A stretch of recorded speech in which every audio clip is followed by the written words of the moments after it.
Welcome to the Vision Builders podcast. This podcast is for creatives and academics who want to build and brand a writing life to multiply their talents for greater impact. If you're ready to capture your stories, amplify your voice, and monetize your style, you're in the right place. We are Vision Builders. Let's get into it. Welcome to the Vision Builders podcast. We have a very special episode going right now because I am here to introduce a really wonderful scholar and creative artist. She does all the things. I am going to introduce her. This is Crystal Daye, and she is amazing. She has earned an international certification as a Christian life coach. She has more than 15 years of public speaking under her belt. She has coached thousands of authors through the writing and publishing of their books because she is also CEO of Dayelight Publishers. So it's really special that she's here with us. She's an award-winning 5-time best-selling author herself. Welcome to the Vision Builders podcast. Thank you for joining us. I'm super excited to be here, Dr. Helen. And, it's just a privilege to see you just operate in purpose. Sometimes when I read your email, I feel like, it's like kindred spirit. So I'm Yes, truly 100%. Thank you so much. And y'all are probably falling in love with Crystal right now as we speak because you have heard her accent. How did you start writing? All right, so there are two parts of it, right? Like you mentioned, I am from Jamaica, so if they hear the accent, I'm definitely a Caribbean queen here. And I currently still live in Jamaica. I do travel a lot back and forth because I grew up in Kingston. I would say a very violent prone community here in Kingston. I grew up in poverty. I tell persons that, there are many days I went to school without lunch money. There are many days I went to bed hungry. I do remember there are days when I slept on the floor because, 5 children, we have 2 bedrooms as the eldest. I'm the eldest of my siblings. So, you as the oldest, you were the ones that sleep on the ground. From I was younger, I just remember always having dreams. Dreams mean just desiring more for myself and for my life, if that makes sense. So even though I grew up in poverty, I just knew that that wasn't what I was destined to do. But I don't know, I guess part of me also knew that I had to make a choice from an early age how I would navigate this. And, I tell people that to God be the glory for my parents who would have instilled a desire for education. And my dad would always tell me the only way out of the inner city and that poverty life would be through getting a quality education. Fast forward to writing, I'm going to say probably about 9 years old, if I remember correctly. My mom gave me a diary as a birthday gift when I was about 9 years old. And I think that was what planted the seed of writing, because I tease her because I said, one, I think I used to love talk. I remember at 3 years old at basic school, they would say Crystal is brilliant, but she talks too much. Oh my gosh, this is my story too, Crystal. And I would hear that at 3 years old up to, high school, you would hear Crystal does her work, but she talks too. Gets her work done, but if we could just stop her mouth from running. Just stop. And I think part of it, I am convinced she bought me the diary to shut up. A little less. So just to give you some place to put all those words. Put somebody in words, So I started I writing in diaries I started writing in diaries from I was about 9 years old. But to be honest, back then, the things that I was writing in diaries weren't for books at all. Right, no.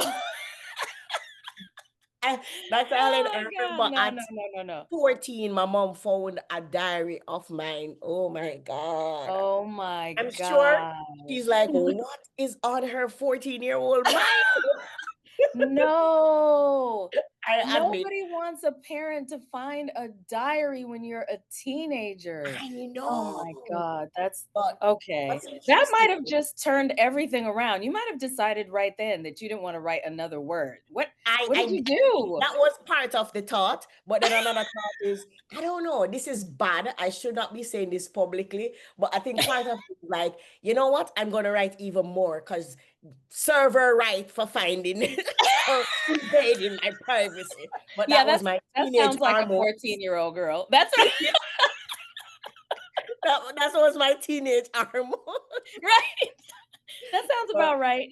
no, that's funny. But fast forward, in high school, I didn't think that I was this great writer, to be honest. I actually think I suck at like write the things academically, like especially Mhm. when it comes on to poetry and writing imaginative things. I definitely was not that person. And Mhm. I give you another joke. So my daughter, she is 13 now. She's 13 at this moment. And when she was about 11, she was doing an assignment for school to write poetry. And I helped her to write the poems, right? I write a poem about, I don't Yes. remember.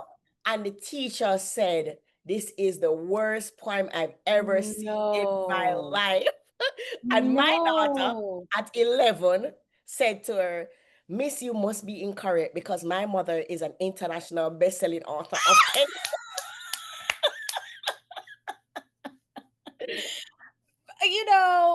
First of all, I know that in the heads of all of us, listen, first of all, we're thinking, who is this teacher?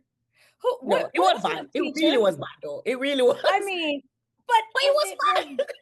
it could have been bad, but is that the way to tell someone about their writing? I mean, talk about, learning by fire. If someone had said, "Oh, this is just horrible. Like this is the worst you could have done." You might as well have not. Yeah, no, it was But a I bad love point. that your daughter stood 10 toes down on her mother's expertise. Okay. She was Just like, I not as don't a care what you poet. think. That was so But following in her mother's footsteps. Yes, I hear that. yeah, so I mean, but I we said all of this. How did writing for me again was a very it became a creative outlet. It became a healing Yes. process, and I know for sure that I'm caught. Like what I knew in high school, like in literature, I got a 1 in CXC literature, right? And it meant that I would hear the story and I could write practically my lessons from a story. So I Okay. cannot write, like, I don't know how to write imaginative things. I can't make up a story. I'm not Okay. very creative with, fiction. I would never Okay. attempt fiction. But Okay. I know that I have a heart of inspiration, like I have a Mm, gift of exhortation. So how I mhm. write, it makes people to feel empowered. How I write, it Right. breaks down complex things to be practical. And Yes. and admit my gift now. Of course, in school, you wouldn't know that. And Right. as I know I'm a publisher, I know that I'm called to serve in the nonfiction space, Yes. educating, empowering, inspiring audiences with my writing, but not necessarily entertaining, which is what, or escaping, which is what fiction writing does. Hey, creative, thank you so much for listening in to the Vision Builders podcast. I want to make sure that you don't miss out on what is coming up very, very soon, and that is our fall writing retreat. The Salt and Solace writing retreat is right around the corner. It's happening this year in October, that weekend of October 17th through the 19th. You will spend 3 days, 2 nights in a beautiful beach house on Hilton Head Island, and we are going to have an just amazing time. It's time to revise, it's time to write, it's time to relax, and just either celebrate what you've already done or go ahead and get some more writing done. Wrap it up there or get it started there. Join me at the Salt and Solace writing retreat this fall in Hilton Head Island in South Carolina, October 17th through the 19th. The link is in the comments. I can't wait to see you there. Around when do you think that actually came into play that you had such a strong sense? Because right now you're articulating this as an adult, right? Mm. But being able to say, hey, this is not my area. Like this part, that's not the part that I'm passionate about. That's not the part that I excel in. Like, how did you really come to understand that and then kind of accept it, right? Because a lot of people feel like if someone tells them that their writing is not great in one particular area, that's it. Like they're done. I'm not a good writer, right? If they had heard half of what you had heard or half of what your daughter had heard about a particular piece, when did that happen for you? Were you just that strong minded that Oh, you thought, yeah, yeah, I think it's definitely since I've been an adult, definitely since okay, I've been a publisher, I have accepted that I may not be gifted as this kind of writer, but because even again, so here's the interesting thing. I was very good at math. So I was a numbers girl. So even though I mm-hmm. liked writing, writing was just an outlet, a passion, me and my friends Okay, write letters. It wasn't anything I would consider as a career, especially because the English, I don't think I like I have a great grasp of the English language. I do speak a lot of Jamaican dialect. So you sure, hear patois come in, which is Jamaican dialect, versus the standard English. yes, So because again, our school system is set up in such a way to enhance the English language, and I may not have necessarily grasped, saying the mm-hmm. right putting the right punctuation, the right place, the right subject verb, Mm-hmm. agreement, the right place, articulating, certain words a certain way. I still chop off my age, it's like, Yeah. so I don't think, and I think that's why I would be comfortable writing for myself, for my journal. And this is why Yes. also I struggled to become a speaker, because Mm. add to this. So when I was graduating high school, I actually was the graduated as a top girl of the school. And they were both, of course, we know in context, if you're the top girl of the school, it's an all-girls school, it means that you should be valedictorian. The speaker, right? The valedictorian speaker. Exactly. And I tell them, if they force me to speak in public, I will not come to the graduation. I would never be Wow. seen speak in public like that, because again, there was an insecurity of feeling like you are not enough when it comes on to how Yes. English language and how all of that comes off. But I had a passion. I enjoyed writing for my Yes. personal use. Again, I was great in mathematics. I was great in accounts and business. So that was actually the career path that I was pursuing. I thought about Okay. becoming an actuary at first, but then, I couldn't, my parents couldn't afford to send me to college that way. So I decided to do my degree in business because, Mm. again, I was very good at business. Now, I should add that I always wanted to become a politician. So in the back of my mind, Really?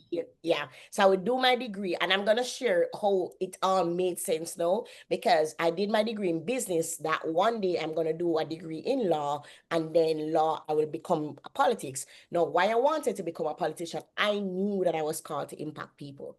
I don't know. Yes. There was just something in me that said Yes. that my life work should impact people. And growing up in poverty, I thought the Mhm. only way I could impact people, bless people, was through politics, right? Right. Because Because that's what you was, saw, yeah, right? that was what That's I the thought. way that people talked Yes, about people change. just, yeah, people just depend on politicians to Right.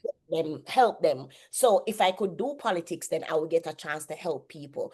And so I Mm. wasn't thinking about writing. How writing started was when I became a Christian. Mm. And I started to pray and ask the Lord for my purpose, because I was in business. I had done my degree, I was actually doing my MBA.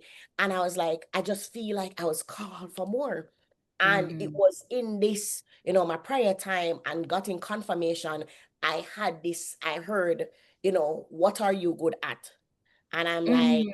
I don't know. Like, I like planning events. I like writing. I like speaking, even though I feel insecure about it. I just want to help you. At the time, I said, I just want to impact teenagers, teen girls. Mm. So I started blogging. And my blogs just started to, at that time, blogging was popular. So my blog started to just Right. go viral back then. And Mhm. I was hosting an event and I heard, this is, you should not write your book, write your story. And like everybody else, Mhm. I went through but who am I? My story is not this, Right. all of the insecurity that comes. But what I think I've learned about myself is that my obedience always trumps my insecurity. If Come I say that here. Come this is what here. the Lord has, if I sense It this is what has the Lord to. has placed in my heart, I'm gonna do it. Period. Shaking and all. Yes.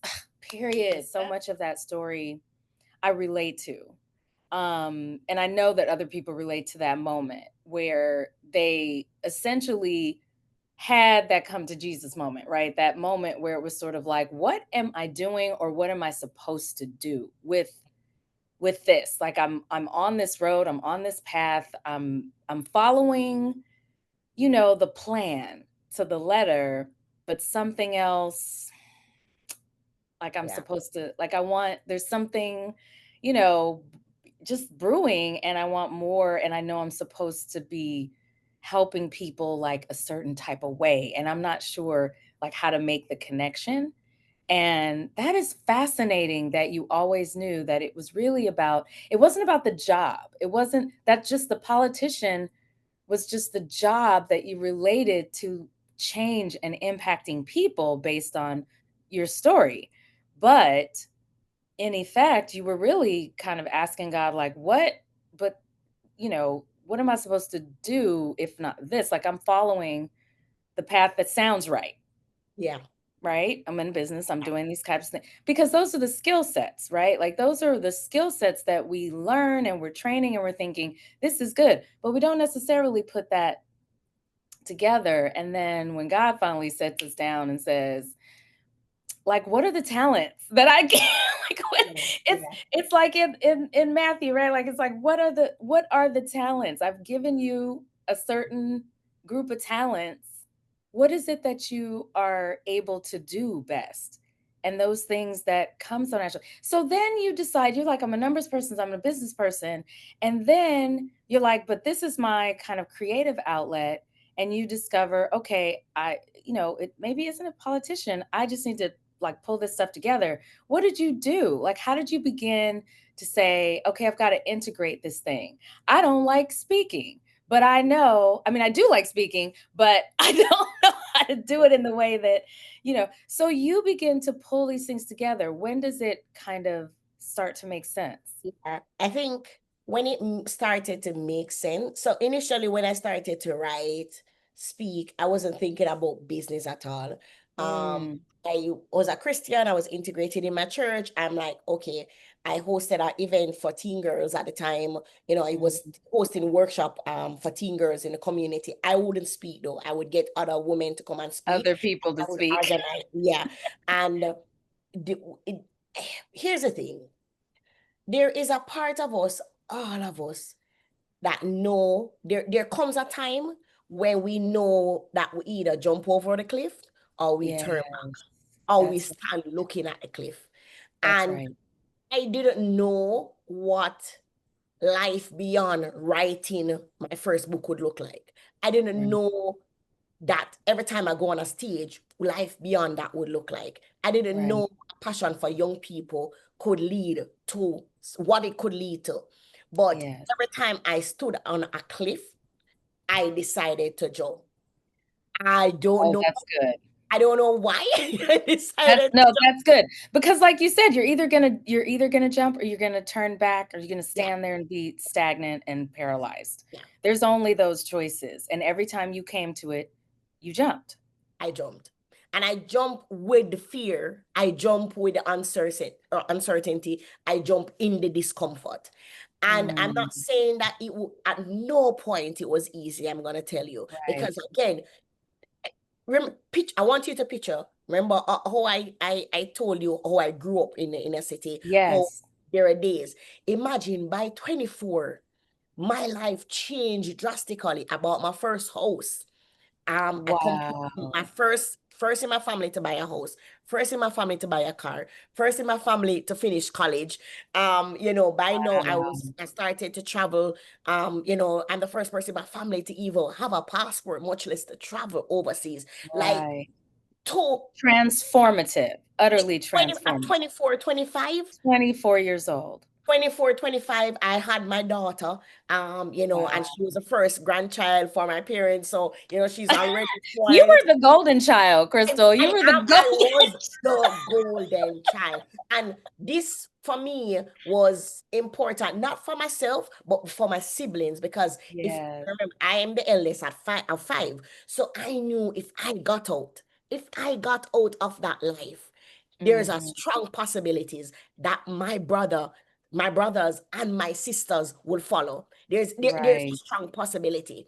And Mhm. they did. Both of my brothers right now serve in the US Navy. Okay. Unfortunately, my sister died in 2018 at 21. So Oh, one of my younger sister died, and now my other younger sister, she is 19. She's engaged, she's she's doing her thing. So to the world, I would have made it. To the mhm. culture, to my Yes. parents, I did Yes. what I said I was going to do. Not easy, but I did it. Why Right. would you want to plunge into something else? Why would you want to travel on a road that is unfamiliar? Remember, I live in Jamaica. So Yeah. blogging, when I was blogging, people don't know what a blog is. When I did a coach, people like coach with sports. Coach, what were you coaching? Yeah, what sport? What sport are We're you gonna coaching? start at You what were kind of calling it out business? before it was even. It was not a thing, Mhm. especially in the church. Let's not go. So Yeah. Yes. the church is behind the world. So the world Yeah. didn't get it, but the church even worse didn't get it. So there was a lot of I'm gonna say attacks that I got. There are a lot of criticism that I got, but Mm. I had to follow what I believe that God had placed on my heart. And I had to tell myself that God will not fail me. And if I Right. failed, there must be something greater at the end. And it was scary. It was hard. It was mind blowing. That it was crazy what I was gonna do. But fast forward, as I mentioned, right now, 8 years full time in my business. I left my 9 to 5 job. I launched my coaching and publishing business. I've coached over 1,000 persons. I have my own talk show. I had my own podcast. I've published over 400 books on the Daylight imprint. I host the number one largest author conference here in the Caribbean, like multiple awards. Everything. Yes. Like just because I was willing to explore what my passion for writing, for impacting people, Wow. for speaking, for just pouring out in others through to coaching and mentoring.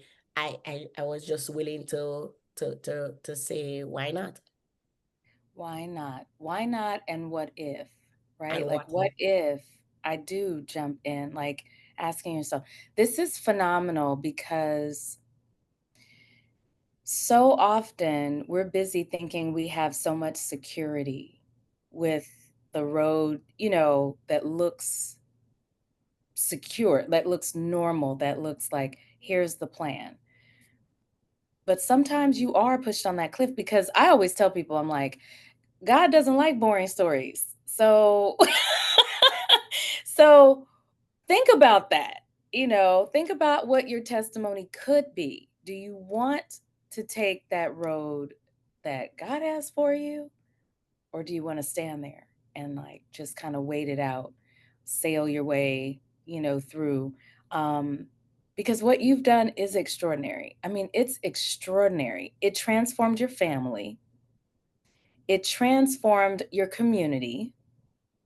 You did things as a young person that probably rubbed plenty of people. Like you said, you got lots of criticism. I imagine that lots of that criticism were from people who are supposed to be supporting you. Listen, let's be real. I remember when I left my 9 to 5 job. to say I'm building this business. And you know, our business is online. So my father, being as loving as he is, as caring as he is, came to look for us. I'm laying down in my bed at midday.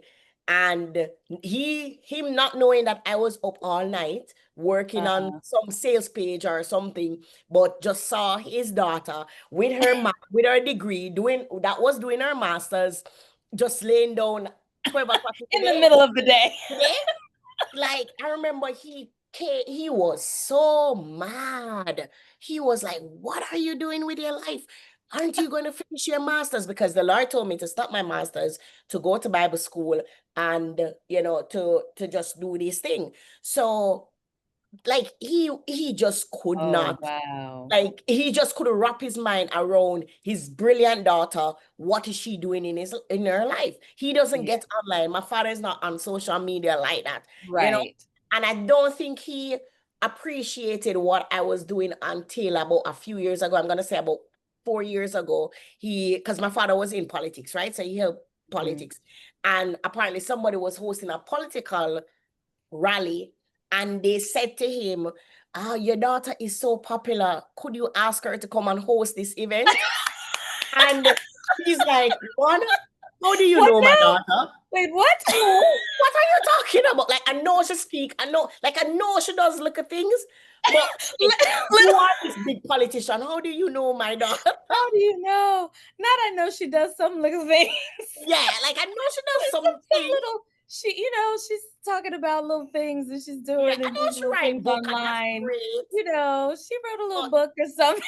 yeah, so I think that was when he kind of like, Isn't that "Oh my crazy? God, like Like, she's wait a making minute, some I'm sense." missing something. I'm missing something. Let Yeah, me check. Especially because I was gonna say it's like people don't even know, right? Like they don't know who they're even in the room with. They don't even know their own because of yeah, what you can do. Because that opportunity, I mean, let's just say the internet has changed the game, right? Like being able to build your own economy, being able to create impact, all of those things changed utterly, right? With the onset of the yeah, internet. And like you said, like when people discovered, okay, we want to talk to each other, we want to connect over this, but it's not out there in the front the way that generations behind us have, typically seen it. They're still waiting for you to do the traditional thing. mm. So, no, you cannot take a nap in the middle of the day. You're supposed to Yeah, be head in a book or hands to some works, like yeah, something. There's not a way. When in fact, your day works entirely different. Especially this is especially true for creatives. It's that way yes, for academics too, like myself, but as a creative and an academic, my day is all over the place. Like all it's over not, the it place. just doesn't Yeah, work that way. And people generally don't get that. So that is funny because there's always that moment of, oh, wait, where it clicks for someone who's close to you yeah, and they discover you, even though you've been right underneath their nose. That's a very similar thing that happened to one of my kids when one of her friends was like, do you understand this is your mom? Like, how are you not having this conversation with her? Like, they're coming to yeah, have that conversation. Their friends want to have that conversation. It's like, how have you not done this already when she's in your house? But isn't that the story, right? We don't always yeah. They don't get it all the recognize time. the prophet in their own country, right? That I kind of agree. space. So oh my gosh, this is fascinating. There's so much in here. So you actually transformed your life, you impact your community, you began to do the thing that you knew you were supposed to do. But what was the next ledge then for you? You had published a book, you had stopped, you kind of smoothed that right over. You had stopped going for your MBA, turned and went to Bible college. That went over like a ton of bricks on a hot day. I'm sure. Right? How did you come back to that? Did you I mean your parents obviously had things to say, but what was it then for you? Because you were following. You said you were being obedient once again. You were jumping over a different kind of cliff. Yeah, yeah. Um, I mean, all right. So for somebody that's listening, I know that you may not necessarily feel like you can relate exactly to my story, but what I can say is that everybody that's listening, there always come there this, I'm gonna say, pivot moment in your life that you're Yeah. going to either pursue what is you're passionate about, what you feel like you have called to make a contribution into the world, or you're going to look at the fact that, hey, I have bills to pay, I have children right now. I'm sorry, I just can't do that. I'm not willing to deal with the discomfort that will come with that. And as I said, when I wrote my first book, that was 2016, Living Our Reality. I mean, the book, it honestly, like, the success of the book blew my mind. Even Wow. though I started getting booked for speaking engagement. I started speaking in Jamaica. People started to invite me on podcasts. I started to develop some traction. But then when the book came out, and I remember setting this goal at the time, 2016, in Jamaica, most of the authors that I knew, they weren't even on Amazon at that time. Like, very few Okay. people on Amazon. And I was like, oh, I saw this thing that I want to become this Amazon bestseller. Mind you, I don't know much about Amazon at 2016. I just knew that I saw something about, I'm like, okay, within 6 months, I need to figure out how to become an Amazon bestseller. And when my book, Oh, you just decided that. You just said in 6 months I need to be an Amazon bestseller. yeah, because I was doing a research online. By now, Okay. I just saw people talking about Amazon bestseller list, saying like, Yes. I was like, okay, whoa, if I could become, because at the time, I'm up to this day, I can't say I knew any Jamaicans. I'm not saying any other Jamaican didn't do it, Right. didn't Yeah. know them, You just right? didn't know I them. Yes. didn't. So when the book came out, within 48 hours of the book coming out, the publisher that I worked with sent me a message, Crystal, you are number one on the Amazon bestseller list. What do you mean? What? It's like, What? God, like over 800 persons purchased the book within like 48 hours to about 2 to 3 days. And I'm Right. like, what are you talking about?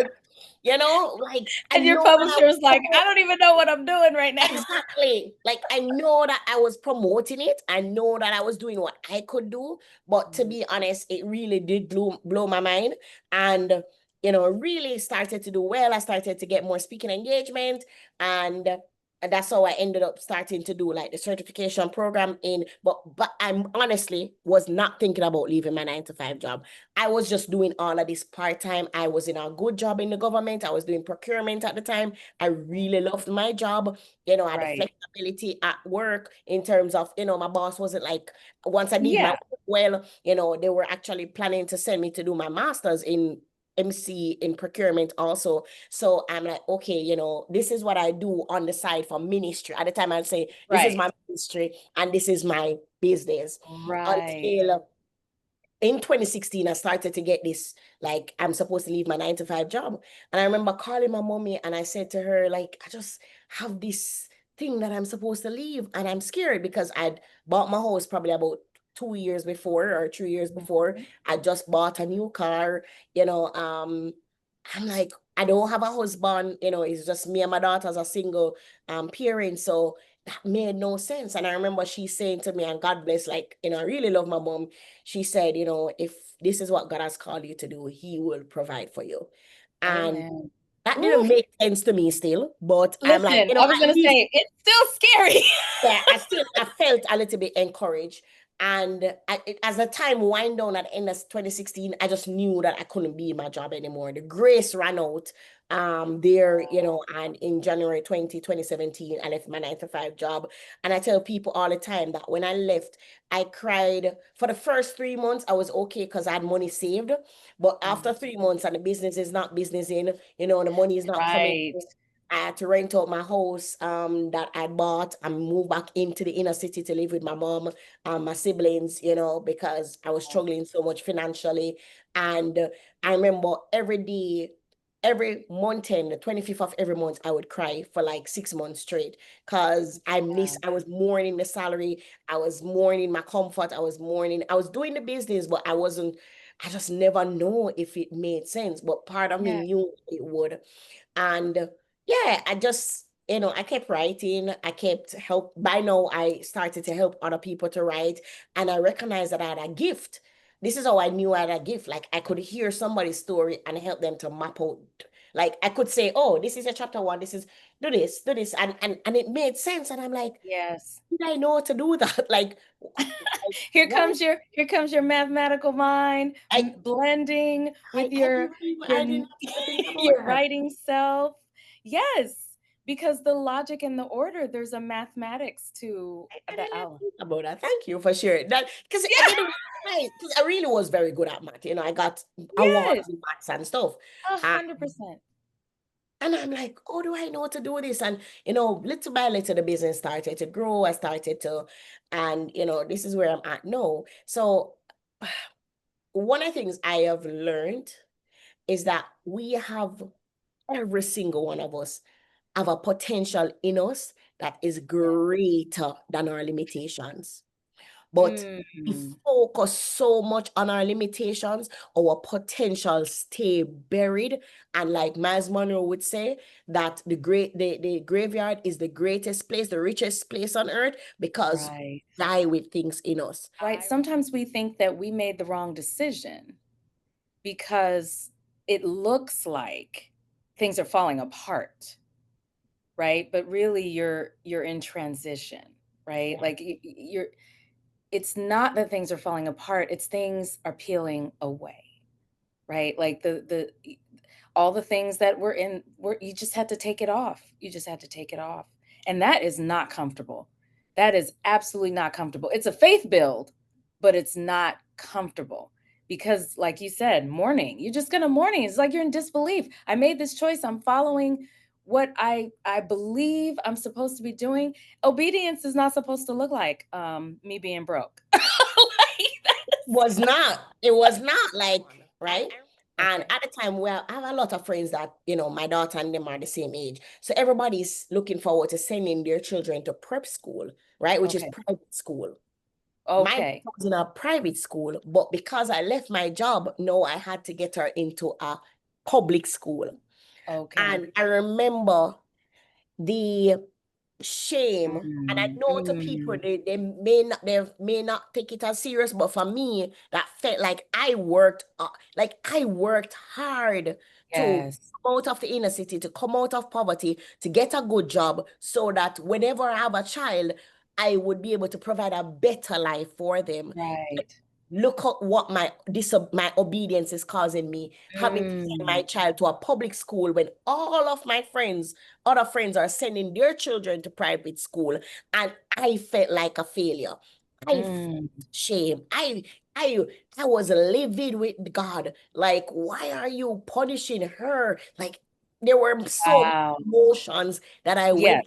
I remember saying it to my father, and my father can be very harsh, and sometimes I got that part from him, unfortunately. And I was saying to him that, I wonder if I'm being prideful for, not wanting to send to my child to a public school. And he's like, oh yes, you are. You went to a public school and you turned out great, so why you think you had to send her to a private school? That did not add to me feeling better. It didn't. You were like, "Sir." Yeah, like this is me seeking you for validation, and you're telling me to go have a seat. Like I mean, it was validation. It was validation. I see it It now. you see it now? It was validation. It just wasn't wrapped up in a pretty bow. It really was not. Because I know just, I mean, because essentially he was saying, it was like, she'll be fine. Everything, Should be it's fine. fine. You were fine, she'll be fine. Right? Yeah, yeah, He was saying that. yeah, But in the moment, it feels like, yeah, that's not the comfort that I need. yeah, That didn't come out. yeah. And Oh, the Lord, in that moment too, oh, I remember going to, and it was my public school that the Lord sent me. I should send her, and I did not oh, like school. wow. So I hated my primary school growing up, right?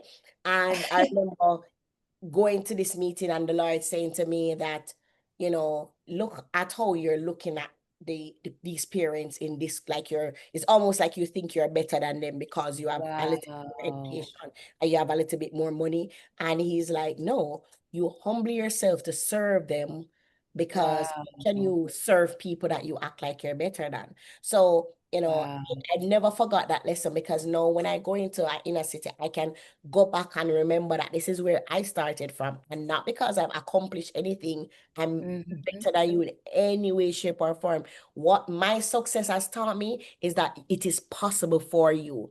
And I have going through that has showed me to be humble, to say that I can bear with them, and I can be honest with them, like no matter what you have gone through, that God can turn your situation around.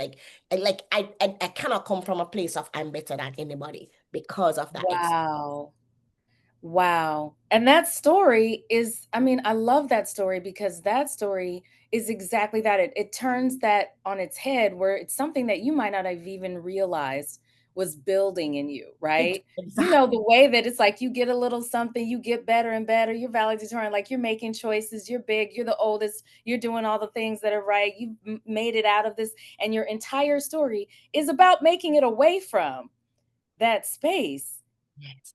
And then when God took over the story, it became, I'm going to take you back to that space Yep. Yep. because I need to remind you of the Yep. people that Yep. you're really going to serve before you get to the next cliff and you start changing direction in the wrong way. Is that amazing? That's amazing. Yep. That's amazing. And what did it do? What happened to your business life once you got that lesson? Right? Once that lesson settled in, what was there anything that actually changed, or were the Yeah, come on. decisions? If you know that because again, you when you're like you said, accomplishing a lot of success, sometimes it becomes, oh, I'm such a successful person, and I Mm, am this, I am that, and you forget that mm, reality is that God has called you to serve people. Our writing is to serve people. We don't write right, books just because we want the money, and everything that comes with it is great. But when we write our books, it's so that when somebody, they can see themselves in it, they can see possibilities for themselves. So right. even how I share my story now is from a different place, a place of humility, to say that I could, my story could have been different, it could have been Yes. so much different, but God's grace really and truly has taken me here, is not by the good that I have done. Also, it has allowed me to explore, knowing that, really and truly, you cannot judge anyone based on where they're from. Never Mm, judge anyone based on there from there, because their story can turn around in 1 minute, in in 1 minute. any moment.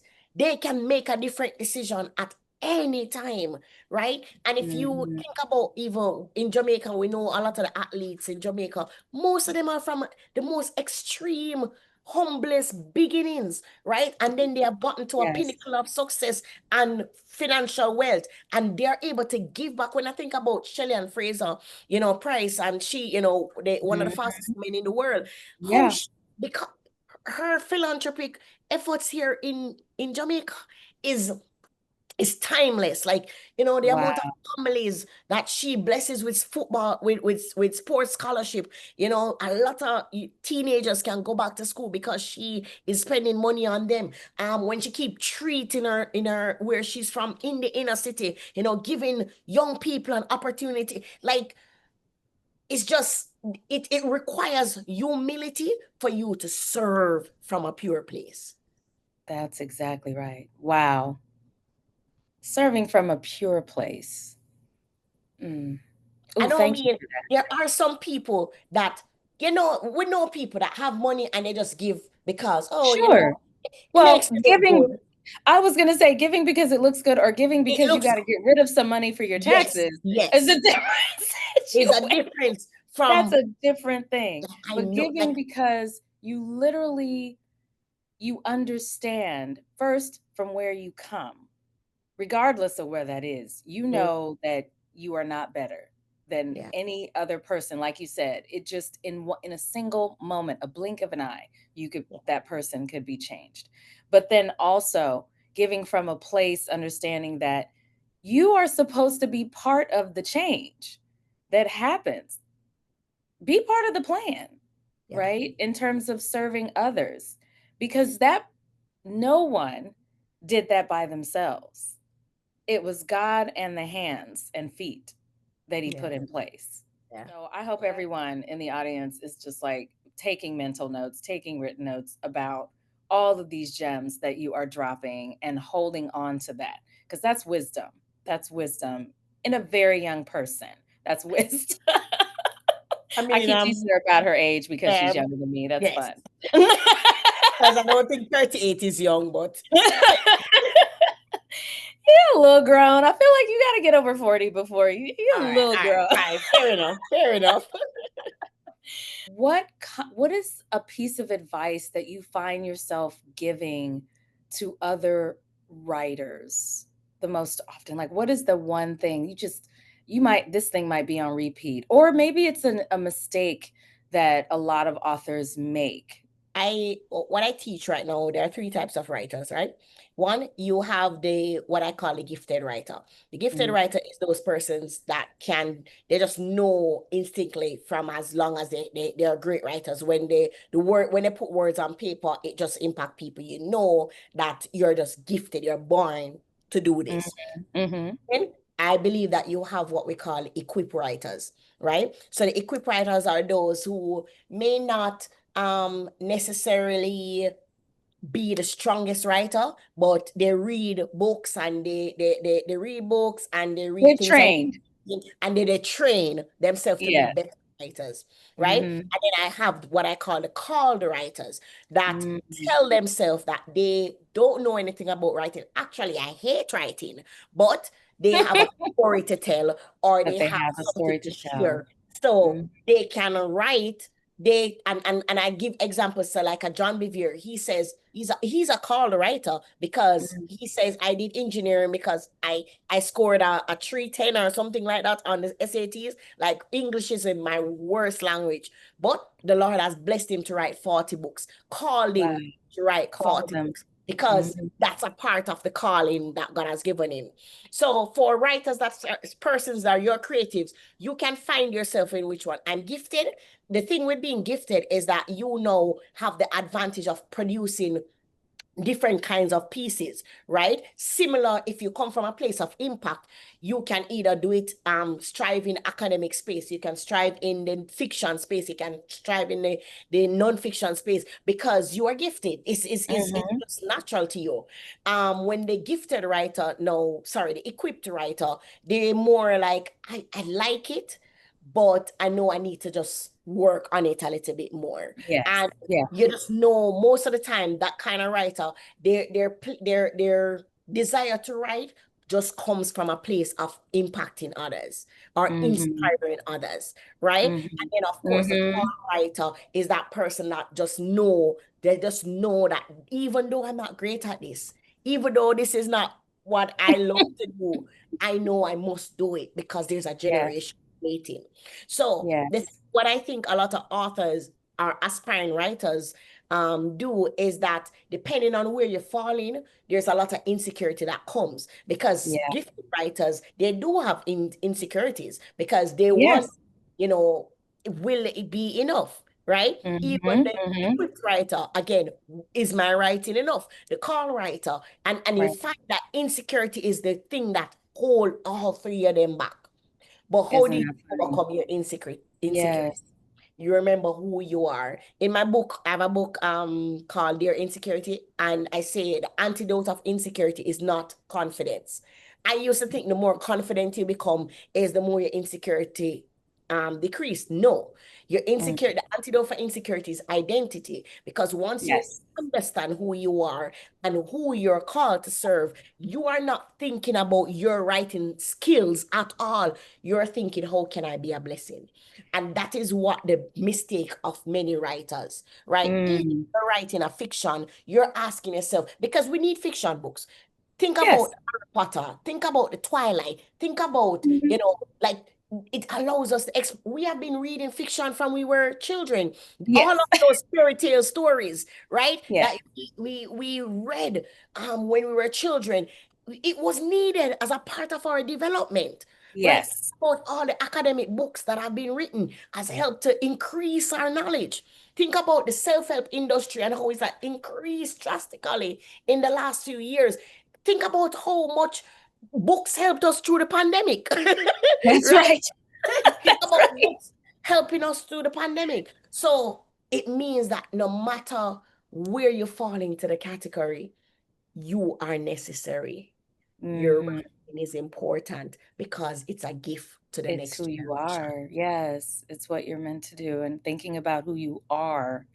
Oh, Yes. that's good. Yes, because who you are is going to help you understand that calling and that purpose, like you said, like you're supposed to be giving, you're supposed to be serving, you're supposed to be turning your story, your training, all of those things into something greater, some kind of message for other people to be transformed by. And that's that's amazing. Can you just tell everyone where they can find you? There are so many outlets. Just rattle some things off. This young lady has a show. She's a Yeah. publisher. She's got all the things. My favorite right now is Instagram, to be honest, but I'm on all platforms. I post every day. Also, I have a very active YouTube channel, and I recently just completed a series called Right to Wealth. So I talked about how to use writing to build wealth because this is now my livelihood. So Yes, I could just take the writing only as inspiration and to find ways to profit from writing because this is now my new career. And a right. lot of persons don't always see becoming an author as a career As anymore. a So, career. That's right, right. if you go on my YouTube, Crystal Daye, Daye, or Crystal Day on the social media platform, you can check out that series on YouTube. Outside of that, again, you can find me on my websites or and I'm everywhere. I've not done a podcast in a while that talks about writing. So I want Mhm. to thank you for this opportunity because I think, when you live such a multifaceted life like I do, um, Mhm. sometimes you forget about why you do what you do. Yeah. And I was working on a new book recently, to come out sometime next year in 2026.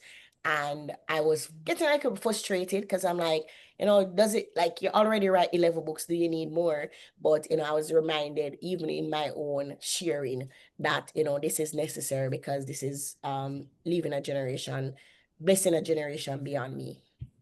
Way beyond for multiple generations. We are still reading books Yes. that people have long gone and they are still impactful. I'm still teaching books that are Yes. impactful, that are transformative for students.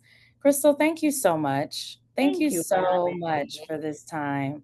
Such fun. I mean, I am so blown away. Now, y'all understand, I did not know all these things about Christopher. I just knew we were kindred spirits. She's a lovely human and she does amazing work. And that's all I needed to know. And sometimes that's it. Sometimes that's the thing. And you just need to sit and talk to someone. That's how powerful your stories can be, right? Like our stories are so powerful, they're transformative and they help build people up and even help us to just get the kind of clarity, right, that we needed today. And I just appreciate you giving that to us. That's amazing. Thank Thank you you. so much. Hey, creatives, if you're hearing this, then you've been listening to the Vision Builders podcast with Dr. Helene, your writing life coach. Join me next time to get more insights, tools, and resources to help you get the clarity and direction you need to finish that project and build your vision. If you enjoyed this episode, please leave me a review on Apple Podcasts and Spotify. Y'all know how this works. And share. Let somebody else know what you are learning in this podcast. All right. Now, let me know what topics you might want to hear about in future episodes by dropping an idea in the comments. I can't wait to hear, and I definitely love to talk. So, with that, I will sign off. Bye.